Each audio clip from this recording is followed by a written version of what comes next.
My name is David R. Harper. I am a Chicago-based artist, originally from Canada. I am here at the Kitchener-Waterloo Art Gallery at my exhibition Entre la Chaîne et la Loupe, which is a body of work that explores a lot of my embroidery and sculptural practices.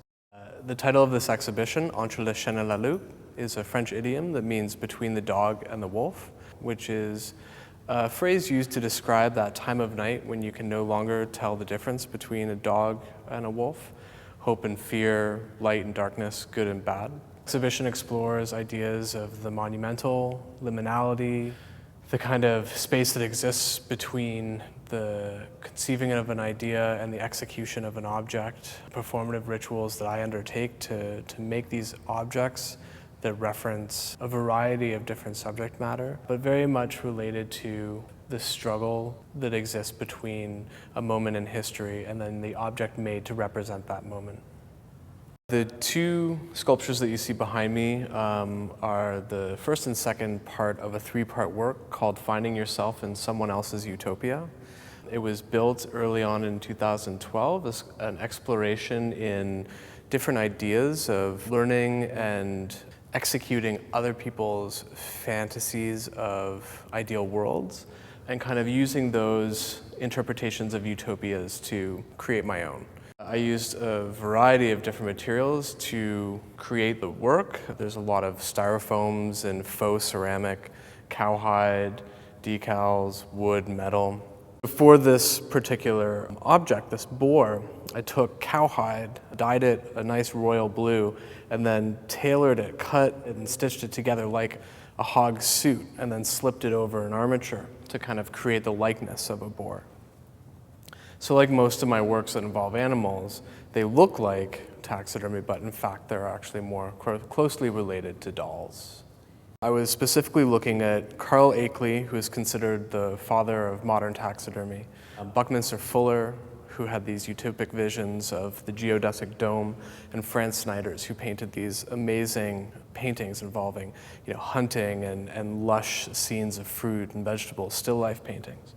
And in my research of looking at these three what I call architects, idea architects, I realized that I was really fantasizing about their particular visions of a utopic world.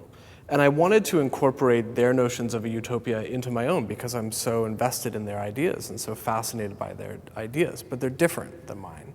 It's kind of this chopped and screwed version of other people's utopias to create my own. And that idea kind of stands on the premise that because we're moving forward in history and we look back on other people's ideas, we have to incorporate other people's notions of perfectness into our own. This exhibition deals a lot with the idea of marking and memory marking. I've always been really drawn to images of memorials and monuments because of what they do for societies. This piece, which is called To Remind or To Warn, is exactly about that.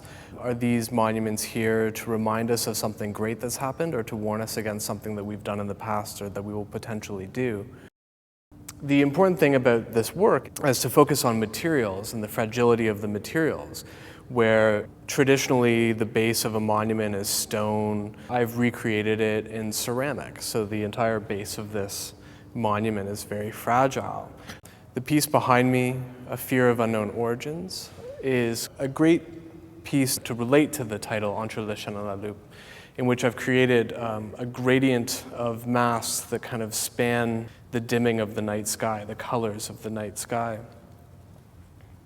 The color gradient on these masks were based off of this esoteric tool called a cyanometer, which was created by an alpinist named Saussure. It kind of looks just like a ring of paper with 54 different shades of blue and a gradient around the ring. And the tool was used by alpinists. They would hold it up to the sky. Depending on what color the sky related to on this ring, they would be able to tell the distance between themselves and the next mountain range. But it really beautifully describes, how we can calculate distance between one another using, the lightness and darkness of the night sky.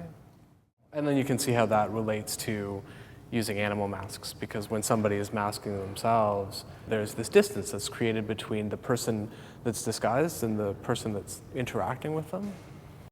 Settlement in place of lore. One of my favorite pieces in the exhibition really relates to that idea of collecting and ritual.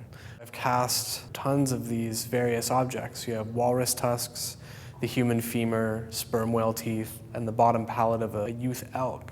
And all of these objects in some way relate to storytelling. So through history, these objects in particular were used by different cultures to convey or to record histories. Probably the most recognizable one would be the walrus tusk in relation to scrimshaw, which sailors used to do by carving into the surface of the ivory and then rubbing ink into it to create kind of narratives of their journeys. Most recently, I've been doing a lot of embroideries on reproductions of famous or classical historic paintings. And the project really started with Ropos, which is a series of 8 paintings where I've embroidered over the image of a rabbit in the paintings. I picked these particular images because of the subject matter. I've been doing a lot of research in still lifes and still life paintings from a particular era, and found that these still lifes in particular were unique in their subject matter, where they would have this almost monumental looking rabbit hanging in the forefront of the painting. Ropos, the word, often refers to the little things or the detritus seen in still life paintings, the figs or the little flowers in the background. So I was trying to play with notions of the overlooked and the monumental. By using this very repetitive and labor-intensive process to delete the image of a rabbit, I'm trying to push this image or this form into the realm that exists between the unimportant and the important.